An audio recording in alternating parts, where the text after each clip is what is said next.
Le cas maintenant de l'Algérie, de cette tension entre l'Algérie et la France.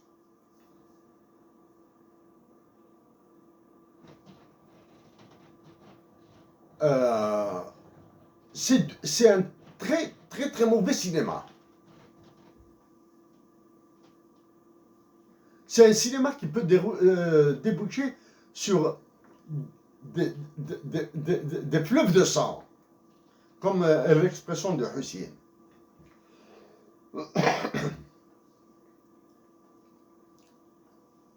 Le roi de France et de ses colonies africaines, le président Emmanuel Macron, a gagné sur toute la ligne. Il a joué le premier. Maintenant, il fait des offres sous-classées. Hein. L'Algérie, en refusant de discuter, de dialoguer, de négocier avec la France, commet une monstruosité politique. Refuser de négocier, de discuter, de dialoguer, de négocier après. Alors qu'elle a complètement cédé. Comment elle a cédé? Lors de ce 1er novembre 2021, d'il y a 15 jours, j'ai surveillé, alors là, comme du lait sur la gazinière, sur un réchaud, l'exécution de Kassaman dans son intégralité. Rien. L'exécution de Kassaman par la fanfare républicaine, par la troupe républicaine, le Haras al-Jumhuri. Rien. Il y a eu un petit folklore à Maqam Shahid, Salambier, mémorial du martyr.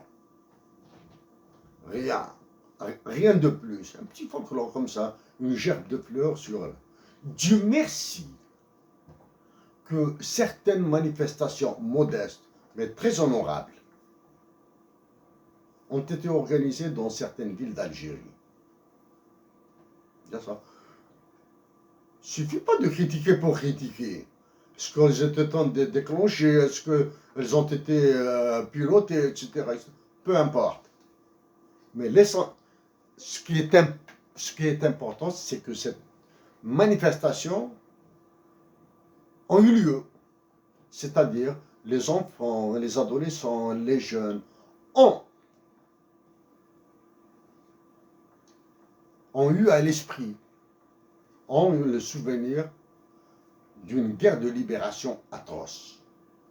En disant que l'Algérie commet une monstruosité politique en refusant de discuter, de dialoguer, de négocier avec la France. Je rappelle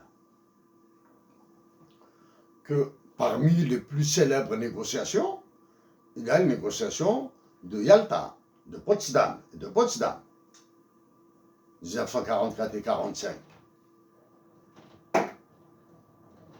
Malgré ces négociations, les Alliés sont devenus des ennemis après. Mais ils ont négocié. La Russie et les États-Unis d'Amérique ont négocié à Yalta et à Potsdam, mais ils sont devenus ennemis juste après la fin de la Deuxième Guerre mondiale. Ils ont négocié. L'Algérie a négocié à partir de 1954.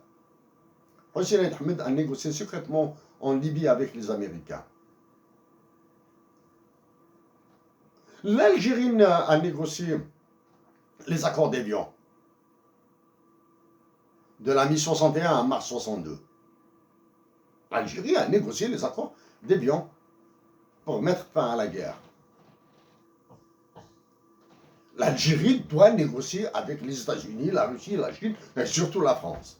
Parce que le président de la France, avec la complicité des Algériens, des autoproclamés dirigeants algériens, s'ils continuent sur cette démarche, ils vont exposer l'Algérie.